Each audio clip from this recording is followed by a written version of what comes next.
Cricket fans ఎప్పుడెప్పుడా అని ఎదురు చూస్తున్న ఐపీఎల్ 2024 సీజన్కు కౌంట్ డౌన్ స్టార్ట్ అయింది.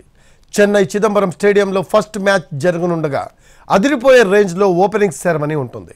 ఏఆర్ రెహమాన్, సోను నిగమ్, అక్షయ్ కుమార్, టైగర్ షరాఫ్ పెర్ఫార్మెన్స్ ఫ్యాన్స్ను ఎంటర్టైన్ చేయనున్నాయి. హాట్ సమ్మర్ సీజన్లో ఫ్యాన్స్ను అలరించేందుకు ధనాధన్ పొట్టి క్రికెట్ రెడీ అయిపోయింది. ఐపీఎల్ 2024 సీజన్కు లాంచ్ అంతా సెట్ అయిపోయింది.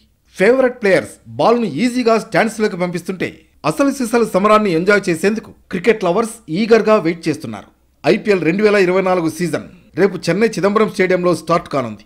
అదిరిపోయే రేంజ్లో ఓపెనింగ్ సెరమనీ నిర్వహించేందుకు బీసీసీఐ ఏర్పాట్లు చేసింది. Bollywood stars Akshay Kumar, Tiger Shroff, music legends A R Rahman, Sonu Nigam తమ ఆటపాటలతో ప్రేక్షకుల్ని ఉర్రూతలొగించనున్నారు. ఈ ఈవెంట్లో భారీ లైటింగ్ సెంటర్ ఆఫ్ అట్రాక్షన్గా నిలవనుంది.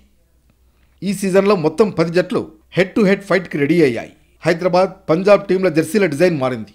ఇక Chennai Super Kings, CSK, Royal Challengers Bengaluru, RCB మధ్య ఈ టోర్నీలో ఫస్ట్ మ్యాచ్ జరగనుంది. 5 సార్లు ఛాంపియన్ అయిన చెన్నై సూపర్ కింగ్స్ కు ఆర్సీబీపై మంచి ట్రాక్ రికార్డు ఉంది. సిఎస్కే, ఆర్సీబీ ఐపీఎల్లో 31 సార్లు పోటీ పడగా సిఎస్కే 20, ఆర్సీబీ 10 మ్యాచ్ల్లో విజయం సాధించాయి. ఒక మ్యాచ్ టై అయింది. చెపాక్లో ఇరు జట్లు 8 సార్లు తలపడగా సిఎస్కే ఏకంగా 7 మ్యాచ్ల్లో గెలిచింది. కేవలం ఒక్క మ్యాచ్లోనే బెంగళూరు జట్టు విజయం సాధించింది. ఈ సీజన్కు సంబంధించి రేపటి నుంచి ఏప్రిల్ 7వ తేదీ వరకు జరిగే మ్యాచ్ల షెడ్యూల్ను బీసీసీఐ ఇచ్చింది. ఫస్ట్ ఫేజ్లో 21 మ్యాచ్లు జరుగుతాయి.